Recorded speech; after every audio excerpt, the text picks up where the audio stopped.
Hello students, आज का topic जो है वो है अकाउंटिंग इक्वेशन, है ना। अकाउंट के बहुत सारे टॉपिक्स आप पढ़ चुके हैं, उनमें एक इम्पॉर्टेंट टॉपिक जो है अकाउंटिंग इक्वेशन है।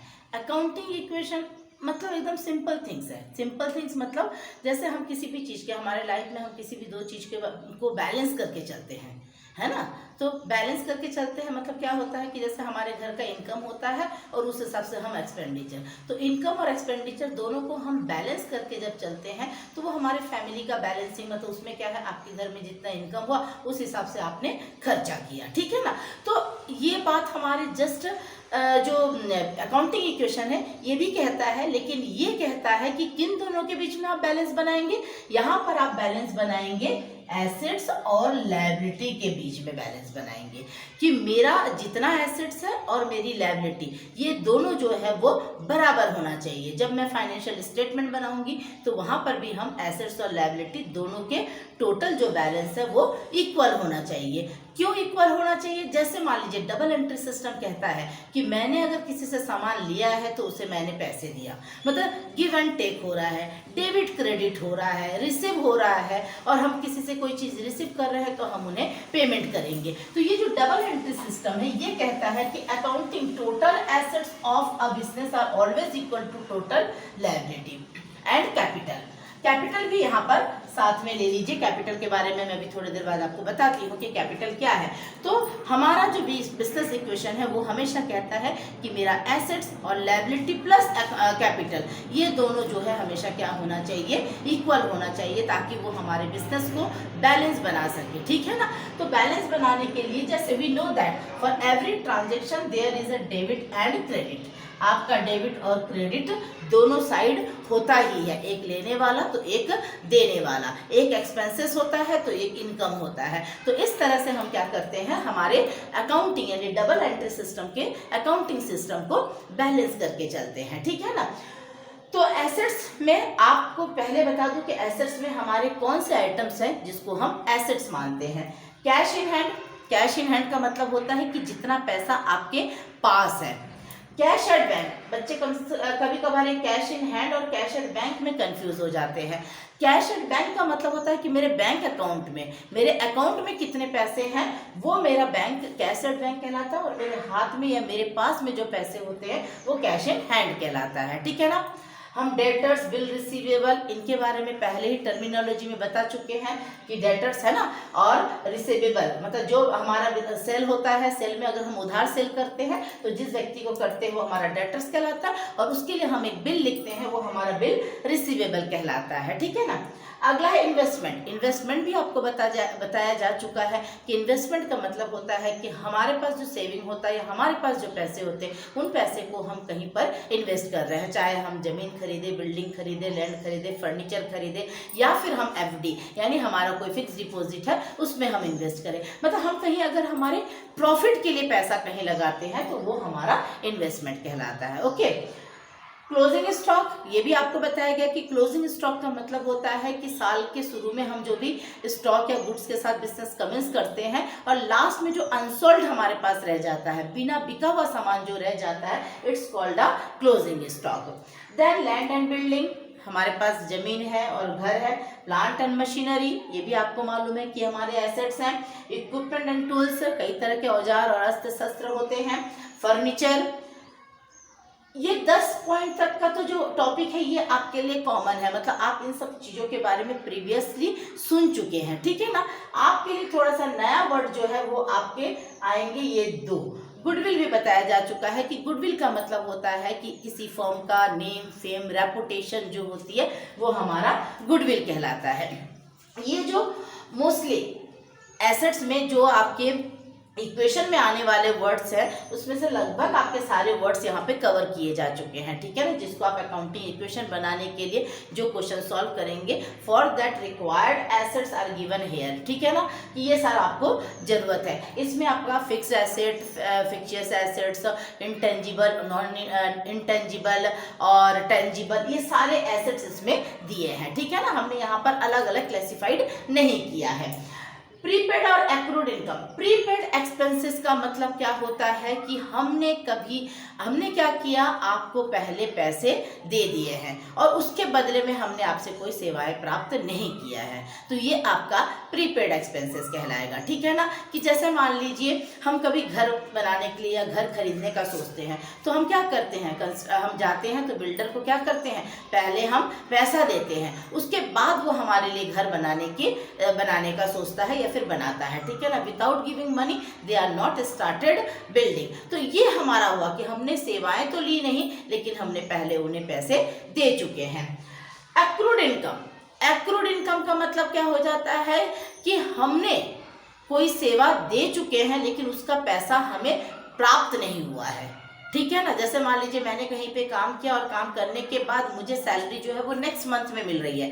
मीन्स अगर मान लीजिए मैंने जुलाई मंथ में कहीं काम किया है और मुझे वो सैलरी कब मिल रही है, अगस्त में मिला है, तो फिर मिल रहा है, तो मैं क्या कहूँगी, it is my accrued income. मतलब मुझे वो इनकम जो है अर्जित हो चुकी है पर अभी तक मेरे पास मुझे प्राप्त नहीं हुआ है। ठीक है ना, तो ये आपका एक्रूड इनकम कहलाता है। तो प्रीपेड एक्सपेंसेस, हमने क्या किया, पैसे दे चुके हैं लेकिन कोई भी उनसे हम काम नहीं लिए हैं। और एक्रूड इनकम मतलब मैं अपना सेवा दे चुकी हूँ पर अभी तक मुझे पैसे मिले नहीं हैं। ठीक है ना, तो ये दोनों को थोड़ा सा अच्छे से याद रखिएगा क्योंकि this is important point for your further chapter also, क्योंकि ये आपका एडजस्टमेंट कहलाता है जो कि हम फाइनेंशियल स्टेटमेंट जब बनाएंगे तो that time it is very important point for prepare the balance sheet. Okay, अब आपका आ जाइए लायबिलिटी।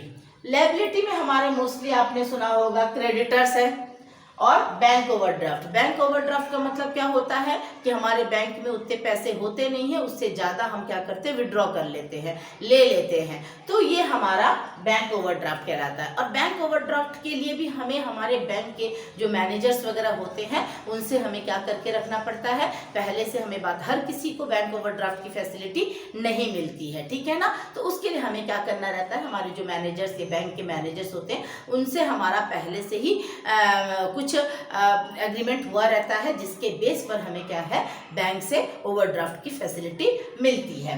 बिल पेबल, क्रेडिटर और बिल पेबल, जैसे परचेस से रिलेटेड, जैसे सेल्स से रिलेटेड हमारा डेटर्स और बिल रिसीवेबल होता है, सेम थिंग्स हमारा परचेस, जो परचेस करता है उसके लिए वो क्रेडिटर कहलाता है और उसके द्वारा लिखा गया बिल जो है वो बिल पेबल कहलाता है। ठीक है ना, बैंक लोन, हमें कहीं पर भी कोई काम करना है तो हमें क्या करना पड़ता है, बैंक से कई बार लोन लेनी पड़ती है। ठीक है ना, तो ये भी हमारी लायबिलिटी है, हमारे कर्जे हैं। ठीक है, डिवेंचर, ये डिवेंचर आपको और बाद में डिटेल में बताया जाएगा, अभी फिलहाल इतना ध्यान दीजिए। डिवेंचर मतलब भी होता है ऋण पत्रधारी, यानी डिवेंचर जो हम ऋण पत्र हम किसी से उधार लेते हैं तो उनके द्वारा जो इशू किया गया डॉक्यूमेंट्स होता है वो हमारा डिवेंचर कहलाता है। ठीक है, अगला है आउटस्टैंडिंग एक्सपेंसेस और अनएक्रूड। जैसे आपने यहाँ पर एक्रूड और प्रीपेड को समझा है, सेम वही चीज आउटस्टैंडिंग और अनएक्रूड का है।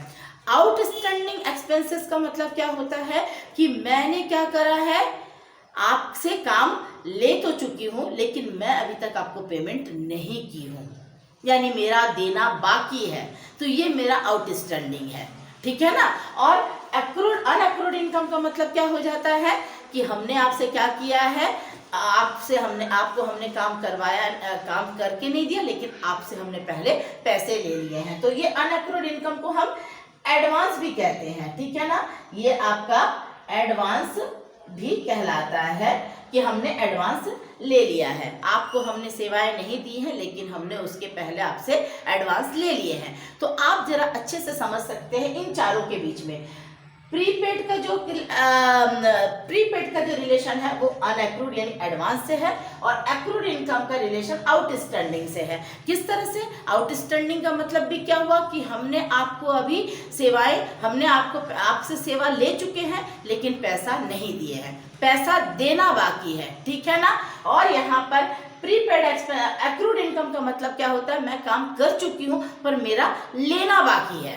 ठीक है ना, मतलब मुझे अभी तक पैसे नहीं मिले हैं। आप एक ही जगह पर खड़े होकर के आप अपने आप को सोचिए कि आपने क्या किया है, किसी से काम ले लिए हैं लेकिन अभी आप पैसे नहीं दिए हैं, यानी ये आपका आउटस्टैंडिंग एक्सपेंसेस मतलब आपका देना बाकी है। और आप सोचिए कि आपने कहीं काम कर चुके हैं लेकिन अभी तक आपको क्या हुआ है, पैसा मिला नहीं है, तो ये आपका एक्रूड इनकम मतलब आपको लेना बाकी है, आपका वो अर्जित हो चुका है पर अभी तक आपको वो मिला नहीं है, ठीक है ना। तो जो रिलेशन आपका आउटस्टैंडिंग एक्सपेंसेस का है, मतलब आउटस्टैंडिंग एक्सपेंसेस और एक्रूड इनकम, इन दोनों का रिलेशन सेम है। और प्रीपेड एक्सपेंसेस और अनएक्रूड यानी एडवांस वही है। प्रीपेड एक्सपेंसेस का मतलब क्या है कि हमने काम करवाया नहीं है लेकिन पहले पैसे दे चुके हैं, और जो एडवांस या अनएक्रूड इनकम है वो यही कहेगा कि हमने काम तो किया नहीं है लेकिन पहले पैसे ले चुके हैं। यानी एक्सपेंसेस का मतलब होता है देना,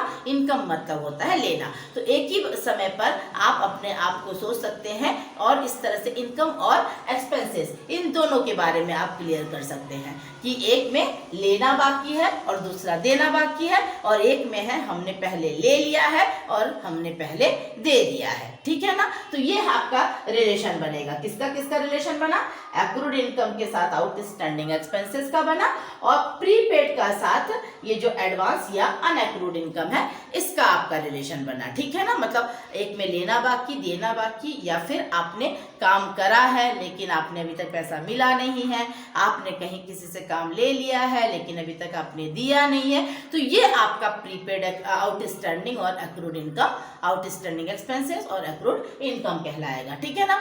तो इस तरह से ये जो चारों वर्ड है ये आपका फाइनेंशियल स्टेटमेंट के लिए बहुत ही इंपॉर्टेंट टॉपिक है, ठीक है ना, और अकाउंटिंग इक्वेशन के लिए भी आपके लिए इंपॉर्टेंट है। आई होप आप ये चीज़ समझ गए होंगे कि अकाउंटिंग इक्वेशन का मतलब होता है कि हम अभी एसेट्स और लायबिलिटी के बीच में आपको बैलेंस बना करके बताएंगे। इसका जो क्वेश्चंस होगा, प्रैक्टिकल क्वेश्चंस होगा, उसमें आप और अच्छी तरीके से इस अकाउंटिंग इक्वेशन को जान जाएंगे। अब एक बात और बता दूं, यहाँ पे हमने कैपिटल लिखा है। कैपिटल का मतलब क्या होता है कि जब कोई बिजनेसमैन अपना बिजनेस स्टार्ट करता है उस वक्त वो अपने बिजनेस में अपना जो भी चीज लगाता है बिजनेस में वो उसका कैपिटल कहलाता है। वो बिजनेस करने के लिए अगर कैश ले लिया तो वो कैश उसका कैपिटल होगा। हो सकता है उसने कोई फर्नीचर अपने बिजनेस में लगा लिया, वो फर्नीचर उसका कैपिटल कहलाएगा। मतलब जो भी उसने लगा लिया है, मान लीजिए बिल्डिंग हो गया, तो जो भी चीज वो अपने बिजनेस में लगाएगा वो सारे क्या कहलाएंगे, कैपिटल कहलाएंगे, ठीक है ना। तो इस टॉपिक को हम जब प्रैक्टिकल क्वेश्चंस बनाएंगे तो उसमें हम और डिटेल में बताएंगे। आई होप आपको ये टॉपिक समझ में आया होगा। Thank you.